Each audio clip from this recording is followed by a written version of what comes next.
हम दिखाएंगे गुवाहाटी न्यू जलपाईगुड़ी वंदे भारत को हरी झंडी और लामडिंग में डेमू मेमू शेड का करेंगे उद्घाटन। आज मणिपुर पहुंचेंगे शाह, हिंसा प्रभावित क्षेत्र का करेंगे दौरा। इंतजार में कुकी समुदाय समर्थक समूह।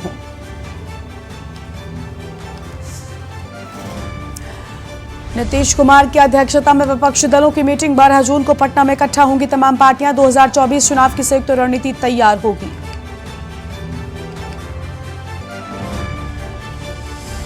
जंतर मंतर पर धरना देने वाले पहलवानों की एफआईआर। दिल्ली पुलिस ने टेंट भी उखाड़े।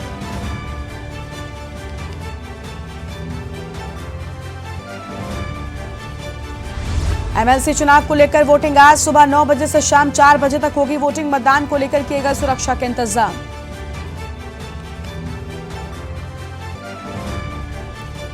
मई में टूटेगा 64 साल का रिकॉर्ड। यूपी एमपी समेत 10 राज्यों में बारिश की संभावना। दिल्ली जयपुर में येलो अलर्ट।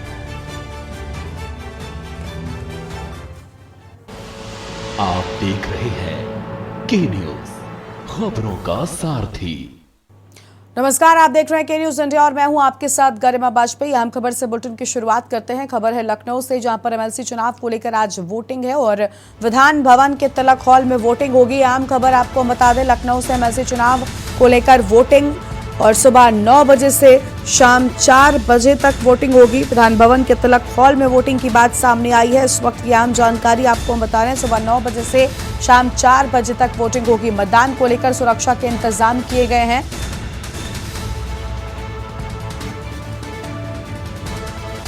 और लखनऊ से खबर, एमएलसी चुनाव को लेकर आज वोटिंग होगी। फिलहाल ये आम खबर आपको हम बता रहे हैं। और विधान भवन के तिलक हॉल में होगी वोटिंग।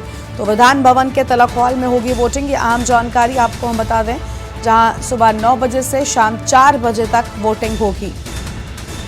और मतदान को लेकर सुरक्षा के इंतजाम किए गए हैं। फिलहाल ये आम खबर आपको हम बता रहे हैं, जहां पर लखनऊ से खबर, एमएलसी चुनाव को लेकर आज वोटिंग होगी। तो एमएलसी चुनाव को लेकर आज वोटिंग, ये आम खबर। और विधान भवन के तिलक हॉल में वोटिंग होगी।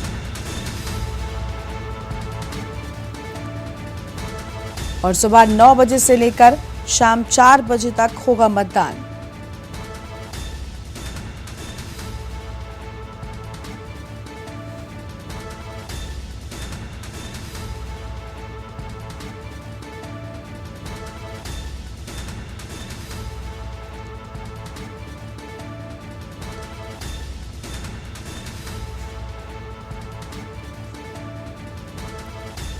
तो आज विधान भवन के तिलक हॉल में विधानसभा के सदस्य मताधिकार का प्रयोग करेंगे और सुबह 9 बजे से लेकर शाम 4 बजे तक होगा मतदान। ये आम खबर आपको हम बता रहे हैं, जहां पर प्रदेश में विधान परिषद की 2 खाली सीटों पर आज उपचुनाव हो रहा है। और विधान भवन के तिलक हॉल में विधानसभा के सदस्य अपने मताधिकार का इस्तेमाल करने के लिए पहुंचेंगे। सुबह 9 बजे से लेकर शाम 4 बजे तक की वोटिंग होगी। ये आम खबर आपको हम बता रहे हैं। और सुबह 9 बजे से शाम 4 बजे तक होगा।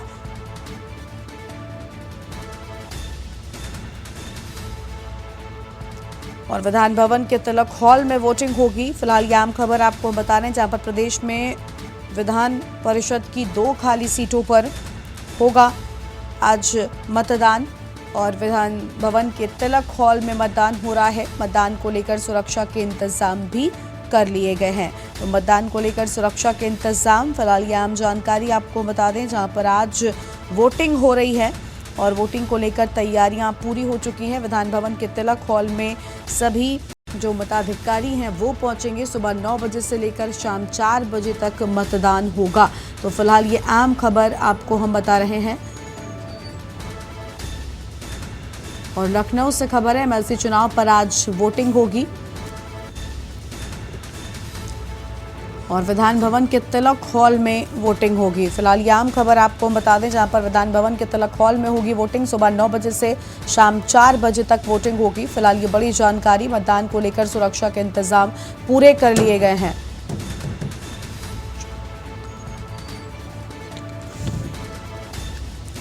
तो ये आम जानकारी आपको हम बता रहे हैं, जहां पर विधान भवन के तिलक हॉल में वोटिंग होगी। और सुबह 9 बजे से लेकर शाम 4 बजे तक होगा मतदान। तो सुबह 9 बजे से मतदान की शुरुआत हो जाएगी। मतदान को लेकर सुरक्षा के इंतजाम पूरे कर लिए गए हैं। तलक हॉल में 2 बूथ बनाए गए हैं। प्रदेश में विधान परिषद की 2 रिक्त सीटों पर हो रहे उपचुनाव के तहत आज मतदान होगा। विधान भवन के तलक हॉल में विधानसभा के सदस्य अपने मताधिकार का इस्तेमाल करेंगे और सुबह 9 बजे से शाम 4 बजे तक मतदान होगा और जिसके 1 घंटे के बाद मतगणना की प्रक्रिया भी शुरू हो जाएगी और जिसके बाद रात तक नतीजे भी सामने आ जाएंगे। और ये अहम खबर आपको बता दें, जहां पर दोनों ही रिक्त सीटों के लिए 2 अलग-अलग बूथ भी बनाए गए हैं। तो मतदान और मतगणना के दौरान विधान भवन में सुरक्षा के भी इंतजाम है। अहम खबर आपको हम बता रहे हैं, जहां पर आज सुबह 9 बजे से मतदान की शुरुआत और शाम 4 बजे तक वोटिंग होगी। और ये अहम जानकारी आपको हम बता रहे हैं।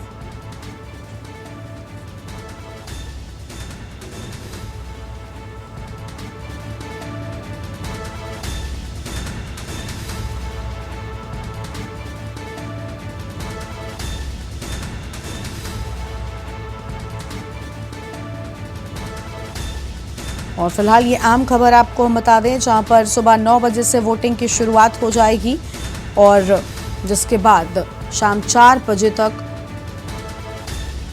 होगा मतदान। ये आम खबर।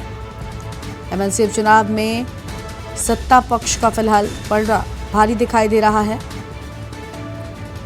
और आज 2 सीटों पर मतदान हो रहे हैं।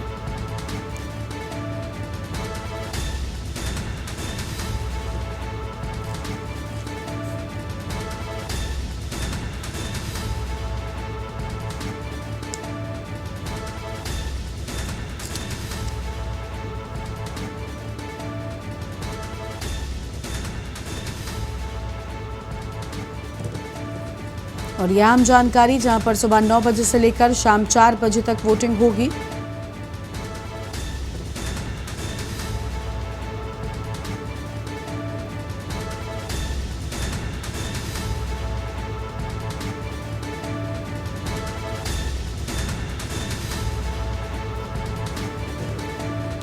तो ये अहम खबर आपको हम बता दें।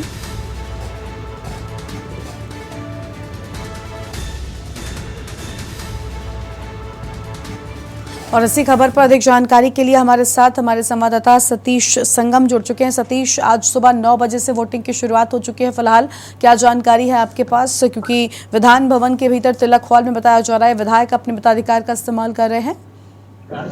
बिल्कुल, देखिए कि सुबह 9 बजे से मतदान की प्रक्रिया शुरू हो गई थी। इसमें मुख्यमंत्री योगी आदित्यनाथ ने पहला मतदान करा, जिसमें जाने के बाद उन्होंने संबोधित भी किया था।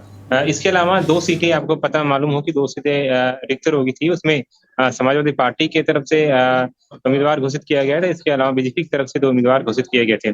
इसमें साफ तौर से जो बीजेपी के प्रदेश अध्यक्ष हैं, उन्होंने साफ तौर से कहा था कि विक्स पे नहीं होना चाहिए, मतलब कि कोई भी वोटर्स जो खासकर बीजेपी के हैं वो छूटना नहीं चाहिए। जो मतदान है मतलब कि अपने उम्मीदवार को ही होना चाहिए। दूसरी तरफ अगर समाजवादी पार्टी की बात करें तो समाजवादी पार्टी की तरफ से भले ही उम्मीदवारों के नाम का चयन किया गया हो, उसके लिए मतदान हो रहा हो, लेकिन साफ तौर से जो संख्याएं हैं, खासकर एक तरह से मतदान के मतदाताओं की संख्या वो बीजेपी की तरफ से ज्यादा है, क्योंकि इस चुनाव में जो विधान परिषद के जो सदस्य हैं और खासकर विधान सभा की विधान परिषद के और कुछ प्रतिशत वही लोग मतदान कर सकते हैं। तो जो संख्याएं हैं उसमें कहीं न कहीं बीजेपी के पास ज्यादा है।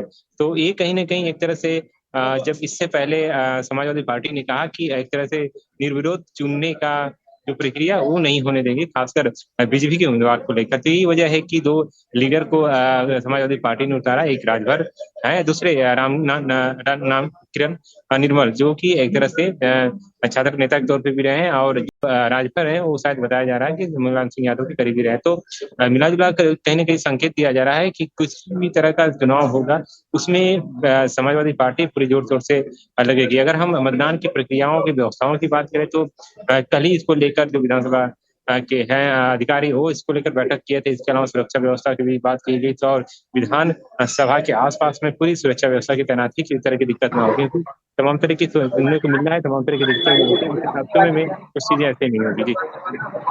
बिल्कुल, लेकिन सतीश देखिए आज का जो चुनाव है जैसा कि आपने भी कहा कि सत्ता पक्ष का फिलहाल भारी दिखाई देता है क्योंकि उनके पास दोगुने से भी ज्यादा सीटें खुद की हैं, लेकिन इसके बावजूद भाजपा ने अपने विधायकों को व्हिप जारी कर कहा कि एक भी वोट बर्बाद नहीं होना चाहिए।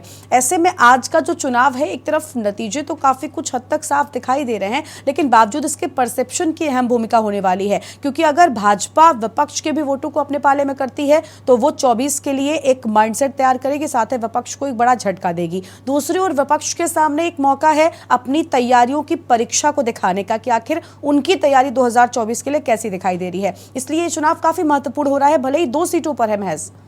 बिल्कुल, ये कहीं न कहीं संकेत है क्योंकि जो मजबूती के तौर पे हम लोकसभा चुनाव से पहले की चीज़ों को व्यवस्थाओं को लेकर करते हैं, तो कहीं न कहीं एक तरह से बड़े स्तर पे चीज़ों को देखा जाता है। तो ज़ाहिर-सी बात है, ये कहीं न कहीं एक संकेत दिया जा रहा है विपक्ष को एकजुट करने के लिए। इसके खेमे में की अगर हम बात करें तो समाजवादी पार्टी के पास जो विधायकों की संख्या 110 के आस-पास में है। इसके अलावा कुछ अगर सहयोगी दल की बात अगर लोकदल की बात करें तो उनके सहयोगी में जो खेमे हैं, वो इसमें साथ होंगे। लेकिन अगर हम बीजेपी की बात करें तो कहीं न कहीं एक तरह से अपना दल के भी जितने विधायक हैं, 12 विधायक वो कहीं न कहीं भारतीय जनता पार्टी के साथ जुड़े हुए हैं। इसके अलावा अगर हम एक तरह से राजभर की बात करें ओपी राजभर की तो वो कहीं न कहीं किसी के साथ सपोर्ट पे नहीं है, लेकिन साफ तौर से देखा जाए तो कहीं न कहीं बीजेपी की तरफ जाएँगे। क्योंकि पिछले कई समय से हमने देखा कि जिस तरह से तंज उन्होंने समाजवादी पार्टी की तरफ से जैसे ही गठबंधन खत्म हुआ जो विधानसभा चुनाव को एक साथ लड़े थे उसके बाद जो खत्म हुआ तो तमाम तरह के आरोप प्रत्यारोप हुए वो भी राजभर ने लगाया है। तो ऐसा कहीं न कहीं माना जा रहा है। लेकिन इससे पहले जब एक बार बात हुई थी, जब उम्मीदवारों का चयन हुआ, समाजवादी पार्टी ने अपने उम्मीदवारों को एक तरह से प्रत्याशी के तौर पे घोषित किया। तो जब इस बात को लेकर जब ओपी राजभर से बात की गई तो उन्होंने कहा साफ तौर से कहा कि अगर कहीं न कहीं अगर वो आते हैं खासकर सपा की तरफ से अगर कोई व्यक्ति आता है हमारे यहाँ वोट माँगने के लिए ज़रूर उसका समर्थन करेंगे, लेकिन कोई अभी तक पहुँचा नहीं। तो ज़ाहिर-सी बात है कि जो ओपी राजभर की तरफ से जो जितने भी विधायक 5 विधायक वो कहीं न कहीं एक तरह से भारतीय जनता पार्टी की तरफ ही मतदान करेंगे, ये ऐसा संकेत है। बात अगर लोकसभा चुनाव की बात करें तो कहीं न कहीं एक तरह से सभी को साथ लेने की बात जो समाजवादी पार्टी कर रही है अलग-अलग दलों की, तो उसमें कहीं न कहीं वैकल्पिक चीज़ें आएँगी। लेकिन अगर हम वहीं बहुजन समाज पार्टी की बात करें तो इनके पास एक विधायक है, कुछ विधान परिषद सदस्य भी रहे, तो उसमें कहीं न कहीं ये जिस तरह से तंज कसते रहे हैं, खासकर अखिलेश यादव पर, तो वो भी कहीं न कहीं एक संकेत है कि बीजेपी की तरफ से रुख किया जाएगा। इससे पहले जब संसद भवन का एक तरह से उद्घाटन हुआ तो उसमें कहीं न कहीं एक तरह से बहुजन समाज पार्टी की तरफ से उसकी शुभकामनाएँ दी गई थी, जो स्वीकार किया था। तो कहीं न कहीं लोकसभा के चुनाव को अगर नज़र से देखें तो बहुजन समाज पार्टी कहीं न कहीं संकेत दे रही है कि बीजेपी की तरफ जाएगी। हालाँकि लोकसभा चुनाव से पहले की जो भले से ही विधान परिषद की 2 सीटें हो, लेकिन ये कहीं न कहीं संकेत देता है लोकसभा चुनाव को लेकर कैसे पार्टी को मजबूत किया जाता है। अगर बीजेपी की बात करें तो बीजेपी जो प्रदेश अध्यक्ष उन्होंने खुद कहा था एक भी वोट हमारे मतलब की तरफ से खराब नहीं होना चाहिए, जितने भी मत है वो हमारे समर्थक के जितने भी 2 एक तरह से उम्मीदवार हैं उनके पक्ष में वोट होना चाहिए। तो संकेत भी सभी को जोड़ने की बात को लेकर तो ज़ाहिर-सी बात है कहीं न कहीं लोकसभा चुनाव का भी संकेत दिया जा रहा है सभी को साथ लेने की और गठबंधन के तौर पे भी साथ होने की। जी। सतीश, इसमें कई ऐसी पार्टियां हैं जैसे समाजवादी पार्टी हो या फिर भारतीय जनता पार्टी, ये बिल्कुल साफ तौर पर खुले मैदान में चुनाव लड़ रहे हैं, लेकिन कई और भी छोटे दल हैं, चाहे वो निषाद पार्टी हो, सुभाषपा हो, कांग्रेस हो या बसपा। इनको अपना पाला तय करना है कि आखिर इस चुनाव में किसके साथ की जाने वाले हैं। जबकि जैसा कि आपने कहा कि ओम प्रकाश राजभर ने साफ कह दिया कि मुझसे किसी ने वोट नहीं मांगा है, न तो भाजपा ने न सपा ने। ऐसे में क्या ये वोट कुछ निर्णायक भूमिका निभा सकते हैं? क्या इनका कोई अहम किरदार हो सकता है आज के इस चुनाव के दौरान, मतदान के दौरान?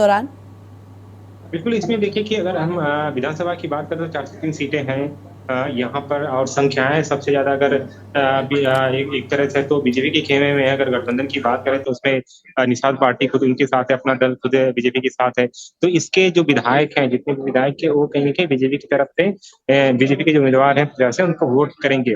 अगर हम ओपी राजभर की जैसे हमने पहले भी बताया कि ओपी राजभर ने भी कहा था कि हमारे साथ कोई अगर वोट माँगने के लिए आता है, कुछ अपील करने के लिए तो मैं ज़रूर उसका समर्थन करूँगा। लेकिन सांकेतिक तौर पे अगर हम देखें तो जिस तरह से समाजवादी पार्टी पे हमलावर रहे तो संकेत है कहीं न कहीं बीजेपी की तरफ से झुकाव के लिए उनके समर्थन में वोट डालने के लिए। तो ये कहीं न कहीं संकेत है साथ लेने के लिए। लेकिन दूसरी तरफ लोकसभा चुनाव से पहले की जो रणनीति देखने को मिलती है नीतीश कुमार खुद समाजवादी पार्टी के जो प्रमुख यानी कि अखिलेश यादव से मुलाकात किए थे तो एकजुट होने के लिए तो कहीं न कहीं छोटे दल को जो साथ लेने की बात चल रही है, वो कहीं न कहीं एक तरह विखंडन के तौर से भी देखा जाता है क्योंकि क्षेत्रीय स्तर की पार्टियाँ मजबूत होती है क्योंकि भले से उनके 8-10 विधायक हो लेकिन वो अपने आप के चीज़ें होती हैं कि क्योंकि लोग ऐसा खासकर अगर मैं यूपी की राजनीति की बात करें तो हर क्षेत्र की अपनी अहमियत है, हर क्षेत्र की अपनी भूमिका है और हर क्षेत्र की जो जाति समीकरण है, जो मुद्दा है चुनावी, तो सभी लोगों का अलग-अलग है। तो ज़ाहिर-सी बात है जो क्षेत्रीय दल हैं वो अपने क्षेत्र में अपने आप को मजबूती लाए हैं, उस यानी कि भले से उनके अंडर में अगर 2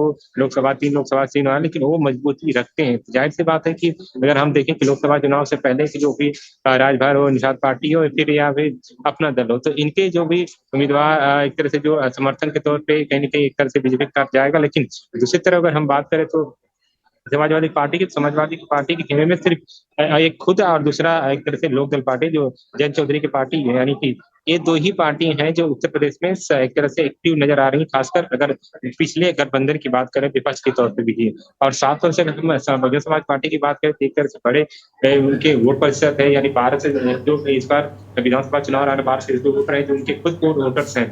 तो एक तरह से बड़े पार्टी के तौर पे भी हम बहुजन समाज पार्टी को मानते हैं, उनके भी लीडर्स के तौर पे भी मानते हैं। बिल्कुल सतीश, देखिए कौन सा दल किसका साथ देगा ये तो आज जैसे कि आपने बताया कि काफी हद तक साफ दिखाई दे रहा है। एक तरफ आरएलडी जो है वो समाजवादी पार्टी का साथ दे सकती है, साथ ये चीजें बिल्कुल साफ हैं। लेकिन बड़ी बात यह है कि अभी निकाय चुनाव के नतीजे सामने आए थे जिसमें हमने देखा भारतीय जनता पार्टी ने जीत हासिल की है और समाजवादी पार्टी के साइकिल पंचर होती दिखाई दी। और अब जब 24 के लिए एक तरफ विपक्षी एकता हो रही है, उसमें अखिलेश यादव भी पूरी तरीके से विरोध कर रहे हैं और विपक्षों के साथ मिलते भी रहते हैं, उनकी मुलाकातें होती रहती हैं।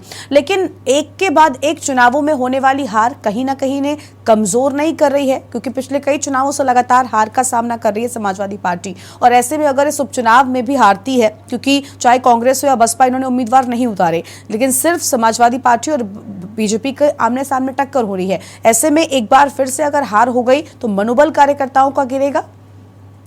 हाँ, देखिए अगर जिस तरह से चुनाव की रणनीति की बात करें तो जो विधानसभा का चुनाव रहा है उसमें प्रदर्शन के तौर पे अगर देखा जाए तो भले से एक तरह से इसकी हवा चली थी कि एक बार फिर सरकार बदलेगी उत्तर प्रदेश में, लेकिन बीजेपी ने कहीं न कहीं इस पर दाव को बदला और खुद दूसरी बार सरकार बनाई। अगर निकाय चुनाव की बात करें तो निकाय चुनाव में भी एक चीजें रही है कि स्थानीय स्तर पर पार्टी मजबूत हो रही, विपक्ष मजबूत हो रहा, लेकिन कुछ खास रिजल्ट नहीं रहा विपक्ष का, यानी कि इस रिजल्ट में भी भारतीय जनता पार्टी को अच्छी जीत मिली, अच्छा समर्थन मिला। तो ये कहीं ना कहीं संकेत है। दूसरी तरह अगर हम बहुजन समाज पार्टी की बात करें तो इसके भी पिछले जो भी निगम निकाय चुनाव थे उसमें 2 मेयर जीत हासिल किए थे बहुजन समाज पार्टी के, तो वो भी खत्म हो चुके थे। यानी 17 जब मेयर की सीटें थी बीजेपी की खेमे में गई थी। और विधान एक तरह से जो स्थानीय नगर पंचायत की बात करें तो उसमें भी कहीं ना कहीं अच्छी खासी जीत बीजेपी की रही है। तो अगर हम विपक्ष की मजबूती की बात करें तो कुछ खास असर देखने को नहीं मिलता जारी चुनावी रणनीति में। अगर हम इस निकाय के रिजल्ट के पहले की अगर चुनावी तैयारियों की बात करें तो बीजेपी पूरी स्तर पर तैयार थी। अगर आप देखें खुद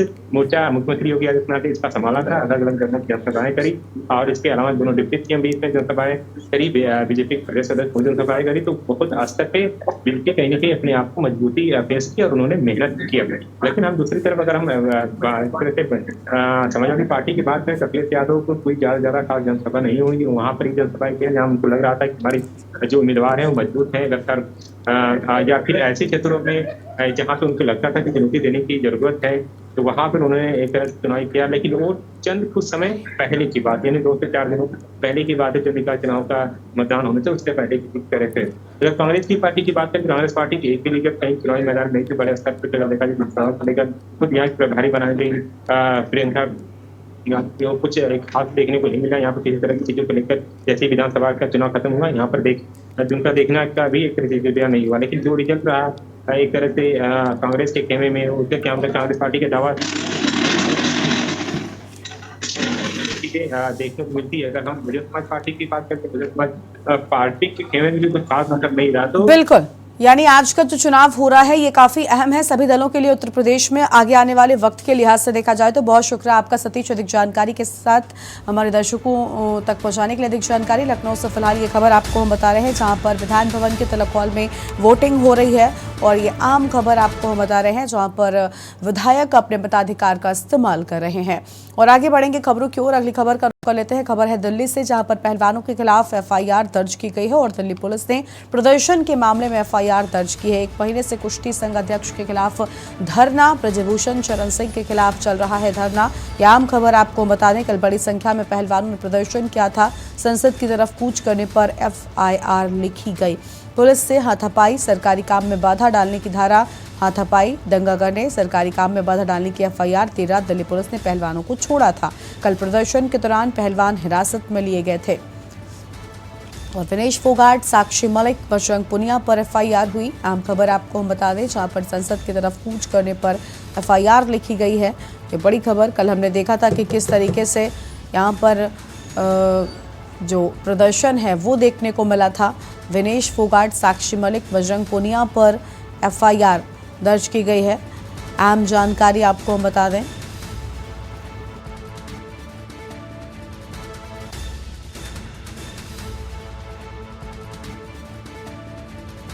को छोड़ा था। यह आम खबर आपको हम बता रहे हैं। कल प्रदर्शन के दौरान पहलवान हिरासत में लिए गए थे। विनेश फोगाट, साक्षी मलिक, बजरंग पुनिया पर एफआईआर दर्ज किए जाने की बात सामने आई है। तो फिलहाल ये आम खबर आपको हम बता रहे हैं। और दिल्ली से खबर, पहलवानों के खिलाफ एफआईआर दर्ज की गई। दिल्ली से बड़ी खबर आपको हम बता दें, विनेश फोगाट, साक्षी मलिक, बजरंग पुनिया पर एफआईआर दर्ज किए जाने की बात सामने आई है।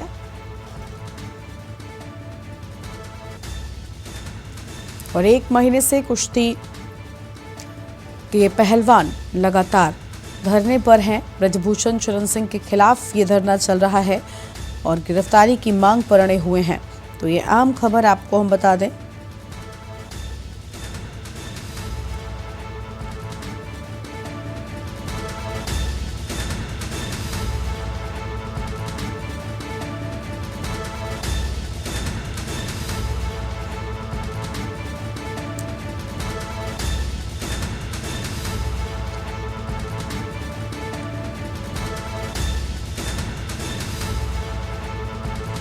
और देर रात दिल्ली पुलिस ने पहलवानों को छोड़ा था। आम खबर आपको हम बता रहे हैं, जहां पर कल प्रदर्शन के दौरान पहलवानों को हिरासत में लिया गया था।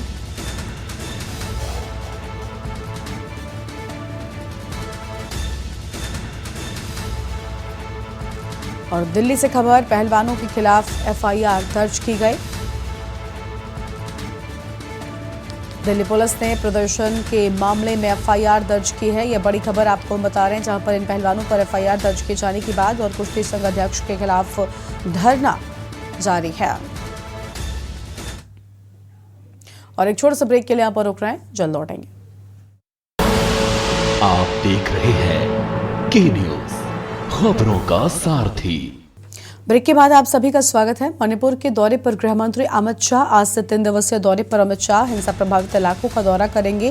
कुकी और मैतेई संगठनों से भी मिलेंगे गृह मंत्री अमित शाह। फिलहाल ये आम खबर आपको हम बता दें, जहां पर आज से 3 दिवसीय दौरे पर गृह मंत्री अमित शाह। तो 3 दिवसीय दौरे पर हैं गृह मंत्री अमित शाह और हिंसा प्रभावित इलाकों का दौरा करने के लिए वो जाएंगे। फिलहाल ये अहम खबर आपको हम बता रहे हैं।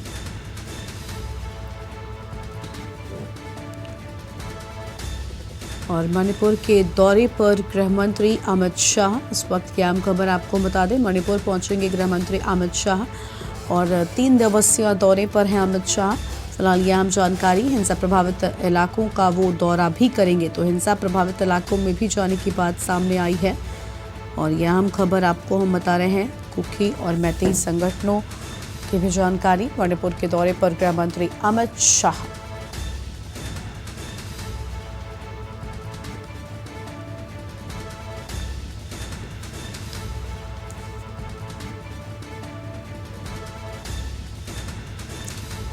और इसी खबर पर अधिक जानकारी के लिए हमारे साथ हमारे संवाददाता प्रवेश शर्मा जुड़ चुके हैं। प्रवेश, आज मणिपुर के दौरे पर पहुंचेंगे गृह मंत्री अमित शाह। इसके पहले हमने मणिपुर की तस्वीरें पूरे देश ने देखी कि किस तरीके से हिंसा हुई थी और कितनी भयानक हिंसा हुई थी। लेकिन अब जब आज पहुंच रहे हैं, जानकारी ये भी है कि वो हिंसा प्रभावित इलाकों में भी जा सकते हैं। जी बिल्कुल, मैं आपको बता दूं, देश के गृह मंत्री अमित शाह आज मणिपुर के दौरे पर हैं और 3 दिन वो ये दौरा करेंगे और वहाँ पर जो प्रभावित क्षेत्र है, विशेष तौर पर जहाँ पर दंगा हुआ था, वो वहाँ पर जाएंगे। और उन्होंने जाने से पहले ये अपील भी की थी कि वो किसी प्रकार से दोबारा कोई हिंसा को बढ़ावा ना दे। और मैतेई और कुकी समुदाय, जो दो समुदाय आपस में संघर्ष कर रहे हैं, उनके बीच का रास्ता निकालने के लिए 3 दिन अमित शाह यहीं पर रहेंगे। और उन्होंने इसका जो समाधान निकालना है, उसके लिए वो 3 दिन मणिपुर को दिए हैं और विशेष तौर पर उन्होंने बैठकें बुलाई हैं। और मैं बात करूं कुकी समाज की, तो वो विशेष तौर पर नाराज है, उसकी नाराजगी दूर करनी है। और सबसे बड़ी बात यह है कि जिस हिंसा प्रभावित क्षेत्र का जो दौरा होगा वहां पर काफी सख्ती के साथ, मैं कहूंगा कि सेना के साथ कई अन्य पुलिस बल भी मौजूद होंगे। जी बिल्कुल, कहा यह भी जा रहा है कि जब तक शांति यहाँ पर पूरी तरीके से नहीं बरकरार हो जाती तब तक यहाँ पर सेना की बड़ी मुस्तैदी के साथ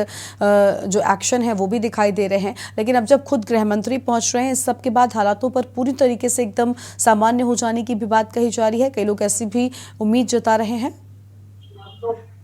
जी बिल्कुल, मैं आपको बता दूं, कई दिनों से जो दंगा भड़क रहा था, ये आग सुलग रही थी। इस आग को शांत करने के लिए कई कई ऐसे कठोर कदम भी लेने पड़े थे सरकार को, प्रशासन को। वहां पर कई दंगाइयों को देखते ही गोली मारने तक के आदेश थे, लेकिन उसके बावजूद वहां पर दंगा जो है, कई कई इलाके ऐसे थे कि छुटपुट घटनाएं रुकने का नाम नहीं ले रही थी। और बार बार वहां पर ऐसा ऐसा देखा जा रहा था कि वो घटनाएं कहीं ना कहीं आग जनी, तोड़ फोड़, या ये कई लोगों के साथ कई लोगों को चोटें आई, कई लोगों ने वहां से अपने विस्थापन भी किया। वो उस इलाके को छोड़कर, उस क्षेत्र को छोड़कर दूसरी जगह भी चले गए, लेकिन दंगा रुकने का नाम नहीं ले रहा था।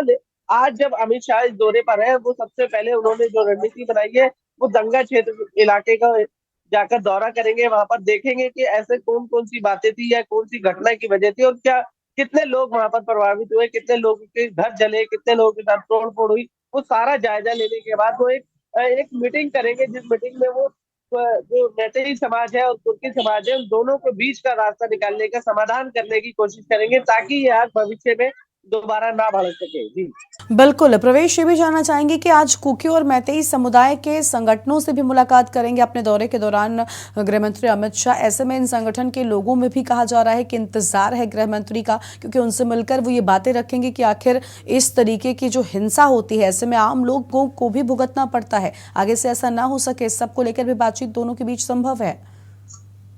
बिल्कुल बिल्कुल, दोनों समुदाय के जो मैं बात करूं संगठन है, वो तैयार है। यूनाइटेड फ्रंट करके जो संगठन है, वो ऑलरेडी कुर्की समाज का है, वो तैयार बैठा है। वो इंतजार कर रहा है कि कब गृह मंत्री अमित शाह आए और उनसे मिले, और वो अपनी अपनी जो बातें हैं, जिसकी जो जो मांग है उनकी, वो उनका अमित शाह के सामने रखकर पूरी करा सके। और दूसरी बड़ी बात है कि मैतेई समाज के संगठन के लोग भी अमित शाह के लिए मीटिंग करने के लिए तैयार बैठे हैं, वो इंतजार कर रहे हैं। क्योंकि दोनों समुदाय में जो संघर्ष है, वो मैं आपको बता दूं, सुप्रीम मामला कोर्ट तक गया, फिर उसके बाद हाई कोर्ट तक गया, लेकिन उसके बावजूद भी ये आग जो है लगने का नाम कम नहीं ले रही थी। और सबसे बड़ी बात यह है कि सरकार चाहती है कि इनको ओबीसी के दायरे में लाया जाए, लेकिन ये समाज उसका विरोध कर रहा है। जी यानी साफ तौर पर आज जो हिंसा प्रभावित इलाकों का दौरा करने के लिए पहुंच रहे हैं, लेकिन कितने बजे तक पहुंच सकते हैं, सबको लेकर कोई जानकारी है? और डे प्लान आज का क्या कुछ रहने वाला है? क्या सबसे जुड़ी कोई जानकारी आपके पास? जी बिल्कुल, समय बताया जा रहा है लगभग 12 बजे के आसपास। वो जो दौरा है, जो जहाँ पर ये आग जनी हुई है या कहीं तोड़ फोड़ हुई है, सबसे पहले अमित शाह 11 बजे मणिपुर पहुंचकर थोड़ी देर विश्राम करने के बाद सीधा उस क्षेत्र पर पहुंचेंगे जहां पर ये सारा बवाल काटा गया है। उसके बाद लगभग 4 बजे के आसपास बताया जा रहा है कि सभी संगठनों के साथ बैठकर मीटिंग करेंगे। और उस मीटिंग में पूरी तरीके से अमित शाह ने ये रणनीति बनाई है। बताया ये जा रहा है कि वो आज या कल इन संगठनों से पूरी तरीके से सहमति लेने के बाद इस दंगे को आगे ना बढ़ सके, उसको रुकवाने के लिए आज पूर्ण रूप से कार्य कर देंगे। जी बहुत शुक्रिया आपका प्रवेश, अधिक जानकारी के लिए। तो यह अहम खबर आपको हम बता दें, जहां पर आज से 3 दिनों के दौरे पर अमित शाह पहुंच रहे हैं। हिंसा प्रभावित इलाकों का भी वो दौरा करेंगे, इस तरह की जानकारी सामने आ रही है। और कुकी और मैतेई संगठनों के लोगों से भी मुलाकात करेंगे गृह मंत्री अमित शाह आज मणिपुर के दौरे पर, और 3 दिनों का ये दौरा बताया जा रहा है। और अगली खबर अयोध्या से है, जहां पर आज से भवन निर्माण समिति की 3 दिवसीय बैठक निर्माणाधीन मंदिर के प्रगति पर बैठक में होगी चर्चा। आज राम जन्मभूमि LNT कार्यालय में बैठक होगी। राम जन्मभूमि में विकास कार्यों का स्थलीय निरीक्षण होगा। इंजीनियर, वरिष्ठ अधिकारी निरीक्षण के दौरान मौजूद रहेंगे। भवन निर्माण समिति के चेयरमैन नृपेंद्र मिश्रा अयोध्या पहुंचे हैं। तो यह अहम खबर, राम जन्मभूमि में विकास कार्यों का स्थलीय निरीक्षण होगा। और आज राम जन्मभूमि LNT कार्यालय की बात भी सामने आई है, और विकास कार्यों का स्थलीय निरीक्षण भी किया जाएगा। फिलहाल ये बड़ी खबर आपको हम बता रहे हैं। और इंजीनियरिंग के साथ साथ यहाँ पर वरिष्ठ लोगों के पहुंचने के बाद भवन निर्माण समिति के चेयरमैन नृपेंद्र मिश्रा अयोध्या पहुंचे हुए हैं। और अयोध्या से खबर, आज से भवन निर्माण समिति की 3 दिवसीय बैठक होगी। तो आज से भवन निर्माण समिति की 3 दिवसीय बैठक होगी, आम जानकारी।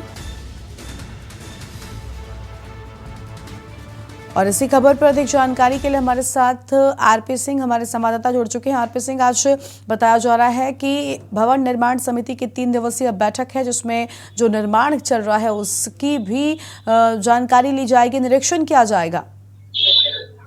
जी, आपको बताते चले, जो जन्मभूमि परिसर है उसके भी निरीक्षण करेंगे, जो बन रही है उसका भी निरीक्षण करेंगे, जितने भी विकास कार्यों की समीक्षा बैठक करेंगे। और जो भी यहाँ पर जो भी ट्रस्टी है, चाहे चंपत राय जी हैं, चाहे देवेंद्र मिश्रा जी हैं, जितने लोग हैं सब आ चुके हैं और सब बैठक कर रहे हैं। जी बिल्कुल, यानी आज की बैठक काफी अहम मानी जा रही है। लेकिन आरपी ये भी माना जा रहा है कि आज की इस बैठक के बाद अगर काम जो बाकी रह गया है इसमें भी तेजी आ सकती है, इसमें गति आ सकती है। जो राम जन्मभूमि का कार्य है बहुत तेजी से चल रहा है और इनको 2024 में कंप्लीट देना है, उसी में उसका उद्घाटन होना है। तो कार्य बहुत तेजी से, चाहे पथ का कार्य हो, चाहे जन्मभूमि पथ का कार्य हो, जो जितने भी कार्य चल रहे हैं यहाँ पे लगभग बहुत तेजी से चल रहे हैं। इसीलिए आज जो है, जो विश्व हिंदू परिषद ने पूरी बैठक की है और जितने अधिकारी हैं, जितने इंजीनियर हैं, सबको बुलाया है कि बहुत तेजी से कार्य चलना चाहिए और विकास में बहुत तेजी से कार्य होना चाहिए। जी बिल्कुल, यानी आज की इस बैठक में आगे वाले वक्त में भी तेजी से काम हो सके, सबको लेकर निर्देश भी दिए जा सकते हैं। लेकिन फिलहाल आरपी ये भी जानना चाहेंगे कि आज की बैठक कितने बजे तक शुरू हो सकती है और कौन कौन से हम लोग इस बैठक में शामिल होंगे? लगभग ये जितने यहाँ के ट्रस्टी हैं, ये टोटल चाहे चंपत राय जी हैं, निपंज मिश्रा जी, जितने जन्मभूमि परिसर के ट्रस्टी हैं वो भी विश्व हिंदू परिषद के जो कर्मचारी हैं वो भी रहेंगे, जितने इंजीनियर हैं वो भी रहेंगे। और इसमें 3 दिन तक बैठक चलेगी, पूरी समीक्षा बैठक चलेगी और कार्यों की प्रगति के लिए लगभग मंदिर का कार्य लगभग 75% पूरा हो चुका है, इसलिए बहुत तेजी से कार्य इनका विकास कर रहे हैं। जी बिल्कुल, साफ तौर पर हम देख पा रहे हैं कि जो आज बैठक होनी है इसमें निर्देश भी दिए जा सकते हैं। लेकिन आरपी ये भी जानना चाहेंगे कि देखिए, जैसे कि अभी आपने भी कहा कि 2024 तक मंदिर निर्माण का कार्य पूरा कर देना है, क्योंकि खुद प्रधानमंत्री यहाँ पर पहुंचेंगे। लेकिन क्या फिलहाल जिस गति के साथ यहाँ पर काम हो रहा है उस गति पर अगर ध्यान दें तो क्या काम पूरा हो जाएगा? क्योंकि आप खुद वहां पर पहुंचे हैं, आपने देखा है तस्वीरों को, इस लिहाज से कितना काम पूरा होता हुआ दिखाई दे रहा है? इस समय काम पूरा हो जाए, 24 घंटे यहाँ पे कार्य चल रहा है, चाहे रोड का हो चाहे जिसका हो, जितने भी कार्य प्रगति का है 24 घंटे कार्य चल रहा है, इनको पूरा करके देना ही देना है। इसलिए पूरा कार्य बहुत तेजी से चल रहा है, पूरा कर देंगे। जी बिल्कुल, साफ तौर पर बहुत तेजी जो है वो कामों में दिखाई दे रही है। लेकिन आरपी ये भी जानना चाहेंगे कि कई सारी प्रतिमाएं भी प्रभु श्री राम की लगाई जानी है, जिनको लेकर निर्माण कार्य शुरू हो चुका है। कहा जा रहा है कि 3 कुल प्रतिमाएं बनाई जाएंगी, जिसमें जो सबसे शानदार बनकर तैयार होगी उसे प्रमुख द्वार पर लगाया जाएगा, जबकि बाकी की प्रतिमाओं को अंदर लगाया जाएगा। ऐसे में क्या उनका काम भी पूरा हो चुका है? क्योंकि एक लंबा वक्त नक्काशी में और इन सारे कामों में लगता है।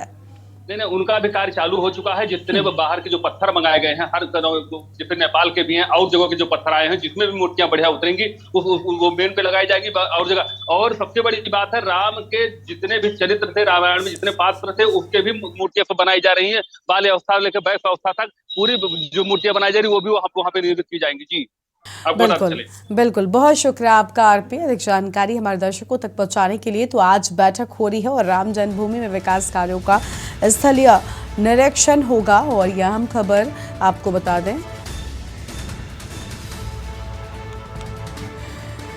विकास कार्यों का स्थलीय निरीक्षण होगा। फिलहाल यह अहम जानकारी आपको हम बता दें, जहां पर इंजीनियर, वरिष्ठ अधिकारी निरीक्षण के दौरान साथ मौजूद रहेंगे, ताकि आने वाले वक्त में निर्माण कार्य को तेजी के साथ पूरा किया जा सके और 24 तक प्रभु श्री राम का मंदिर तैयार किया जा सके। अयोध्या से खबर, आज से भवन निर्माण समिति की 3 दिवसीय बैठक होगी।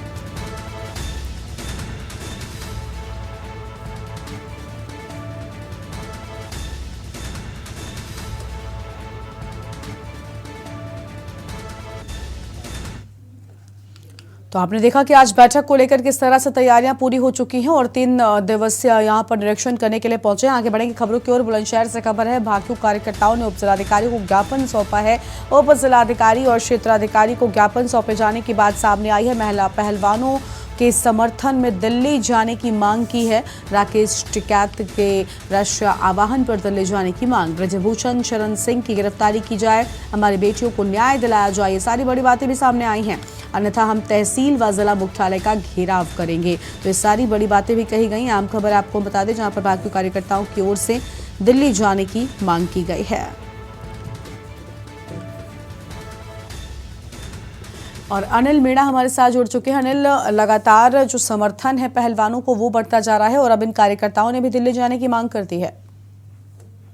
जैसे कि बिल्कुल गरिमा, जनपद बुलंदशहर की बात करें तो जनपद बुलंदशहर के जो शिकारपुर तहसील अध्यक्ष है नीलू प्रधान और पिंटू चौधरी के काफी नेतृत्व में कम से 50 किसान यूनियन के कार्यकर्ता शिकारपुर तहसील पहुंचे हैं और तहसील पहुंचने के बाद तो उन्होंने एसडीएम अभिनव द्विवेदी और एसडीओ वरुण कुमार को एक ज्ञापन सौंपा है राज्यपाल के नाम। और उन्होंने कहा है कि जिस तरह से जो हमारी बेटियों को जो न्याय नहीं मिल रहा है, जो बीजेपी के सांसद ने ब्रजभूषण शरण, उनके लिए अगर जल्द से जल्द गिरफ्तार किया जाए। अगर गिरफ्तार नहीं किया जाता है तो हम उग्र आंदोलन करेंगे और आंदोलन के बाद अगर नहीं होता है तो लगातार जिले तहसील से लेकर जिले पर धरना प्रदर्शन करेंगे। तो कहीं ना कहीं जिस तरह से अगर किसानों की बात की जाए तो जिस तरह महिला पहलवान है उनका, जबकि अगर बात की जाए तो करीब 37 दिन के लगभग महिला पहलवानों को धरने का अपनी मांग के लिए हो चुके हैं, लेकिन उनके लिए न्याय नहीं मिल पा रहा। तो उसको लेकर किसानों ने लगातार धरना प्रदर्शन उग्र कर दिया है। और अगर बात की जाए तो कल किसानों को जो भारतीय किसान टिकट के जो समर्थक थे वो उनको कल सिकंदराबाद में रोका भी गया था। तो कई जगह से बुलंदशहर से किसान यूनियन के कार्यकर्ता वहां जा रहे थे। तो कल सिकंदराबाद के जो टोल है उस पर भी रोक पुलिस के द्वारा हुई थी, लेकिन पुलिस ने वहां के किसानों को रोक दिया था और किसान वहीं धरने पर बैठ गए थे। लेकिन उसके बाद अगर बात की जाए तो किसानों ने शिकारपुर तहसील में भी ज्ञापन दिया है और ज्ञापन देने के बाद उन्होंने कहा कि अगर न्याय नहीं मिलता है तो हम लोग यहाँ से सीधे कूच करेंगे दिल्ली के लिए। और अगर हमें रोका जाएगा तो जिले पर धरना प्रदर्शन करेंगे, तहसीलों पर धरना प्रदर्शन करेंगे, लेकिन हम बेटियों के लिए न्याय दिलाकर रहेंगे। अब देखना ये होगा कि आखिरकार सरकार कब तक जो महिला पहलवान है, जो हमारे देश की जो गोल्ड मेडल जीत के जो लाती हैं, उनके लिए न्याय नहीं मिल पा रहा। तो ये कहीं ना कहीं किसानों का कहना है कि चिंता का विषय है कि जबकि उनके खिलाफ मुकदमा भी दर्ज हो चुका, लेकिन उसके बाद गिरफ्तारी नहीं की जा रही है। तो कहीं ना एक अब हमने बड़ा सवाल खड़ा होता है कि लगातार विरोध प्रदर्शन अब लगातार होने शुरू हो गए, क्योंकि अब किसान भी उन्होंने मन बना लिया है। टिकट के जो समर्थक है, जितने भी किसान यूनियन के कार्यकर्ता, उन्होंने मन बना लिया है कि या तो अब आर पार की लड़ाई करके ही रहेंगे, या तो महिला पहलवानों को न्याय मिलेगा, नहीं तो अब सड़कों पर उतरना शुरू करेंगे और लगातार जिले में जहां भी तहसील से लेकर जिले से लेकर तमाम जगह धरना प्रदर्शन करेंगे। तो लोग अब जो किसान यूनियन के कार्यकर्ता है वो गांव-गांव लोगों को जागरूक भी कर रहे हैं कि हमारी जो देश की जो महिला पहलवान है उनके लिए न्याय नहीं मिल रहा है। तो लोगों को कहीं ना कहीं वो जाकर ये कह रहे हैं कि महिला पहलवानों के समर्थन में जोड़ आंदोलन करें। और कहीं ना कहीं अब देखना ये होगा। हालांकि कल की बात की जाए तो उन्होंने जो एसडीएम अभिनव द्विवेदी और जो सीओ शिकारपुर वरुण कुमार सिंह, उन्होंने किसानों को समझाया, किसानों पे ज्ञापन भी लिया है और किसानों के लिए कहा कि ये तो तुम्हारी जो मांग है इसको हम जल्द से जल्द भेजे देंगे और जो जैसे भी सरकार का निर्णय होगा, राज्यपाल का जो निर्णय होगा उसी के द्वारा आपको अवगत करा दिया जाएगा। लेकिन फिलहाल किसानों को रोक दिया गया है। अगर बात की जाए, कुछ किसान हत्या जनपद बुलंदशहर के सिकंदराबाद से होते हुए हालांकि दिल्ली के लिए कूच कर गए। उन्होंने कल पुलिस ने उनको रोकने की बहुत ही कोशिश की थी, लेकिन पुलिस पर नहीं रुक पाए और उन्होंने दूसरी रास्ता से बदलकर हालांकि वहां से निकल गए। तो कहीं ना कहीं हम बात कह सकते हैं कि किसान पूरी तरह से, अब किसानों ने मन बना लिया है कि अब वो महिला पहलवानों के कंधे से कंधा मिलाकर साथ है। अब देखना अब तो ये आने वाला वक्त बताएगा कि आखिरकार महिला पहलवानों को कब तक न्याय मिलता है या नहीं मिलता। तो ये तो एक अपने आप में बड़ा सवाल करता है। आखिरकार जिस जब तो मुकदमा दर्ज होगा, जबकि जो संगीन पोस्को की धारा है उसमें भी मुकदमा दर्ज हुआ, जब उसमें गिरफ्तारी न होने, तो ये कहीं ना कहीं हो सकता है कि जिस तरह से सत्ता के दबाव में जो ब्रजभूषण शरण है, वो एक मंत्री भी हैं, उनके खिलाफ गिरफ्तारी न होना ये एक चिंता का विषय है। तो कहीं ना कहीं लोगों को कहीं ना कहीं उदासी तो कहीं ना कहीं जनता में जरूर देखी जा रही है, लेकिन किसानों ने मन बनाया कि अब हम महिला पहलवानों के साथ हैं, महिला पहलवानों को जल्द से जल्द न्याय दिलाकर रहेंगे, नहीं होगा तो उग्र आंदोलन भी करेंगे। जी गर्मा, बिल्कुल, यानी लगातार जो किसान हैं वो पहलवानों के समर्थन में दिखाई दे रहे हैं।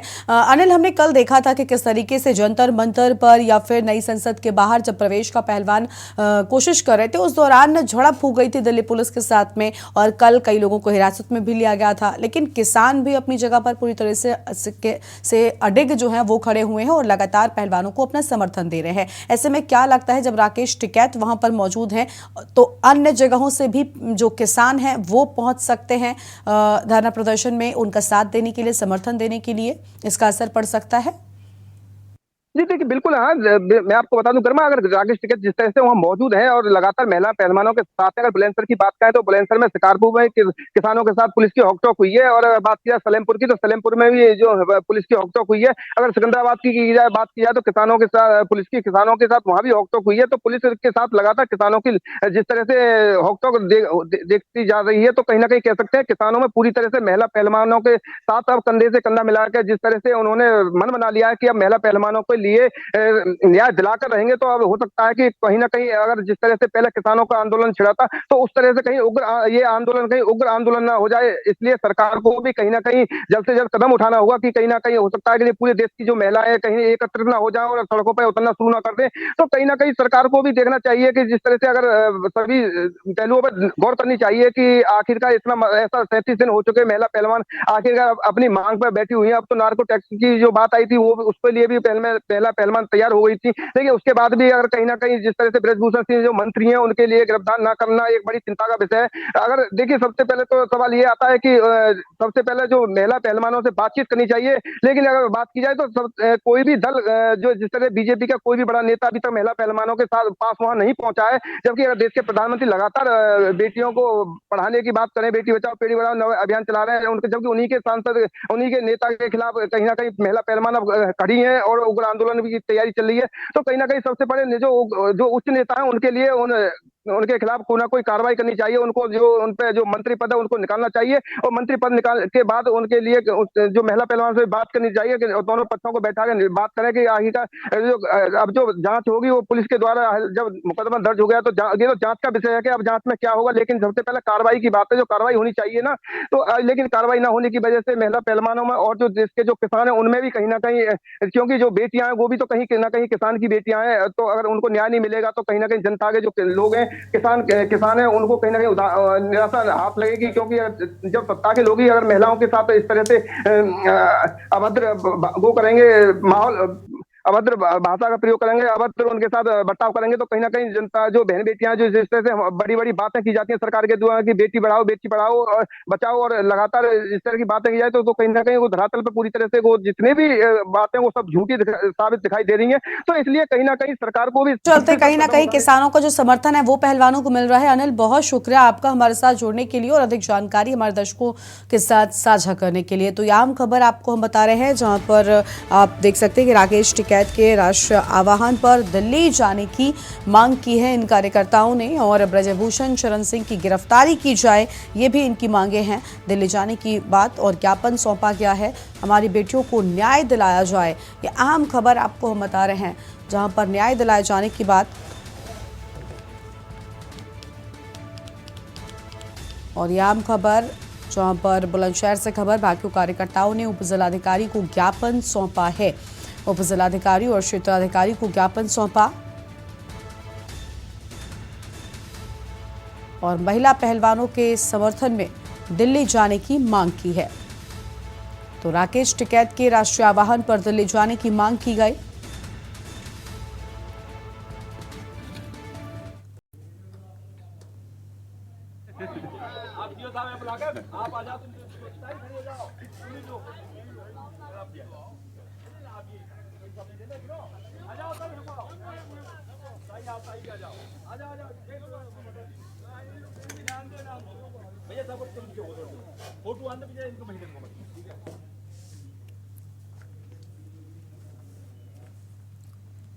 और केंद्र सरकार के 9 साल पूरे होने के मौके पर यूपी सरकार की ओर से केंद्रीय मंत्री प्रेस कॉन्फ्रेंस कर क्या जानकारी दे रहे हैं वो भी सुनते हैं। बहुत जल्दी बीत गए, पर जो आंकड़े हैं तो मैं समझता हूं कि ये आंकड़ों के साथ के बारे में पीपीटी में भी आपके साथ कुछ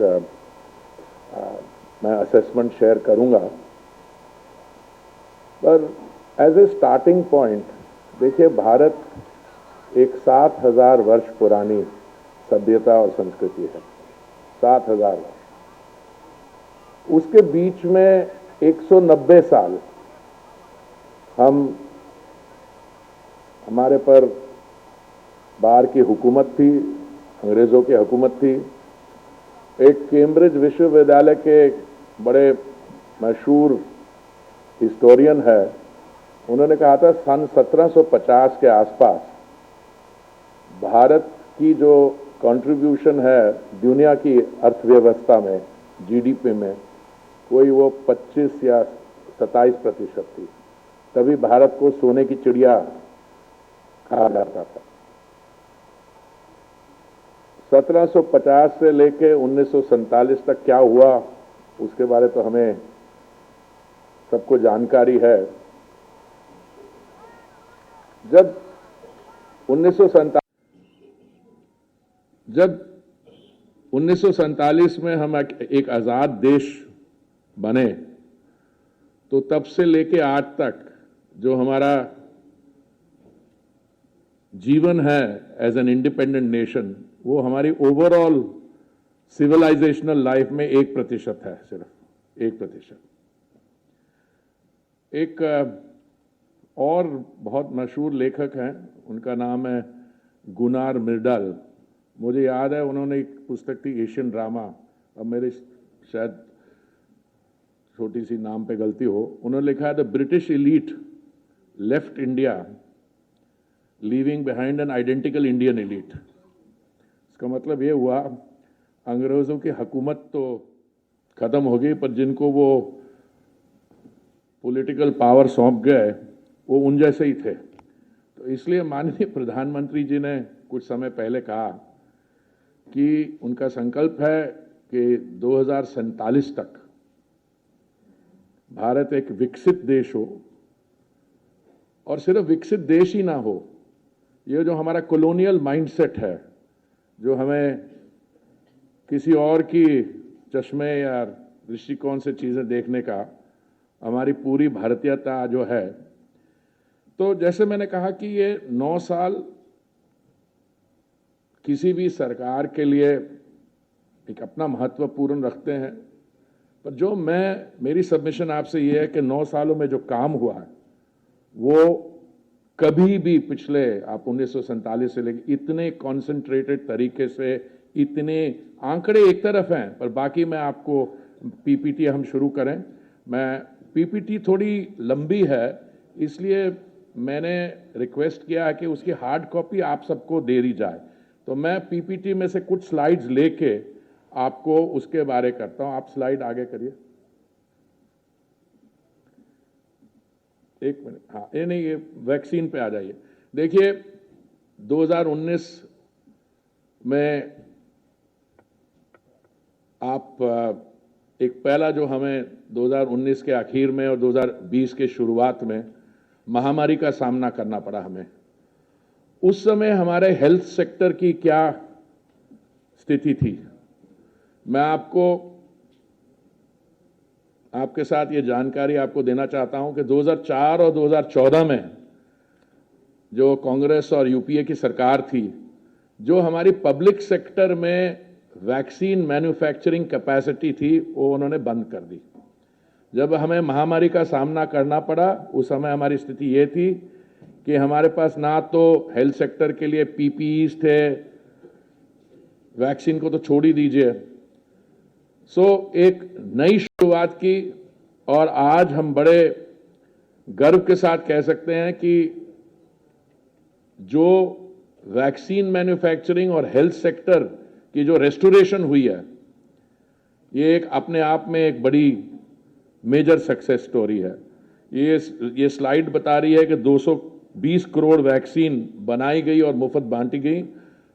मेरी अपनी जानकारी है कि ये थोड़ा फिगर भी डेटेड है, और 224 करोड़ से अधिक वैक्सीन डोजेज मैन्युफैक्चर हुई और देश भर में बांटी गई। और दुनिया में 190 से अधिक देश हैं, उनमें से मैं समझता हूं कि 130 के करीब में हमारी वैक्सीन एक्सपोर्ट की गई है। कहां हम थे 2014। तो आपने देखा कि एक तरफ केंद्र सरकार के 9 साल पूरे होने पर अब बैठकों का दौर जारी है और प्रेस कॉन्फ्रेंस कर आज अपने 9 साल की उपलब्धियों को गिनाया जा रहा है। तो वहीं दूसरी ओर उत्तर प्रदेश में समाजवादी पार्टी के मुखिया अखिलेश यादव भी निकाय चुनाव को लेकर समीक्षा करेंगे और समीक्षा बैठक कर सकते हैं। बड़ी बैठक की बात सामने आई है। वहीं दूसरी ओर बैठक में लोकसभा चुनाव की तैयारी को लेकर भी चर्चा हो सकती है। अखिलेश यादव की भी थोड़ी ही देर में सपा कार्यालय में बैठक की शुरुआत हो जाएगी। ये बड़ी खबर आपको बता दें। और लखनऊ से खबर, सपा कार्यालय में बैठक होगी। अहम जानकारी आपको हम बता रहे हैं। लखनऊ से बड़ी खबर, सपा कार्यालय में होगी बैठक। सभी जिला अध्यक्षों को कार्यक्रम के लिए कार्यालय बुलाया गया है और आज बड़ी बैठक हो सकती है।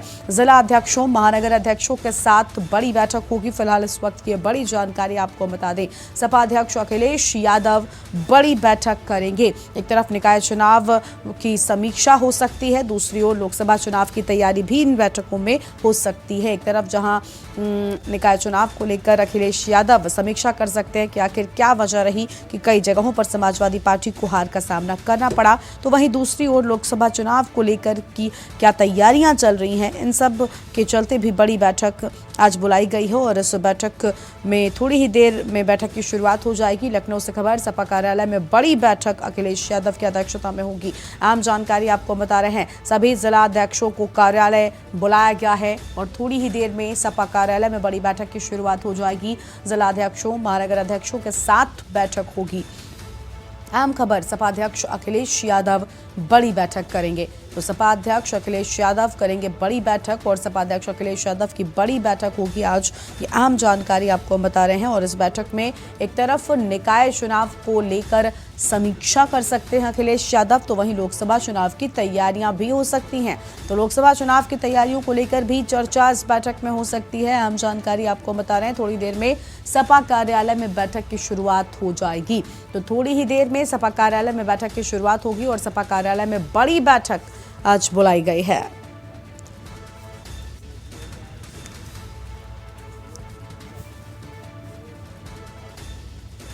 तो ये बड़ी खबर आपको हम बता दें, जहां सभी जिला अध्यक्षों और आपको बता दें कि इन सभी को बुलाया गया है। सपा अध्यक्ष अखिलेश यादव आज बड़ी बैठक करेंगे और इस बैठक में निकाय चुनाव की समीक्षा हो सकती है, तो वहीं दूसरी ओर 24 की तैयारी को लेकर भी अहम बातचीत आज की इस बैठक में संभव है। निकाय चुनाव को लेकर कहा यह जा रहा है कि समीक्षा करेंगे अखिलेश यादव।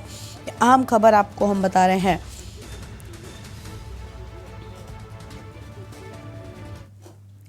तो थोड़ी ही देर में सपा कार्यालय में बैठक होगी और अखिलेश यादव इस बैठक में निकाय चुनाव को लेकर समीक्षा कर सकते हैं और 24 के आने वाले चुनाव की तैयारी पर भी बातचीत कर सकते हैं। इस बुलेटिन में फिलहाल इतना ही। आप देखते रहिए के न्यूज़ इंडिया। नमस्कार।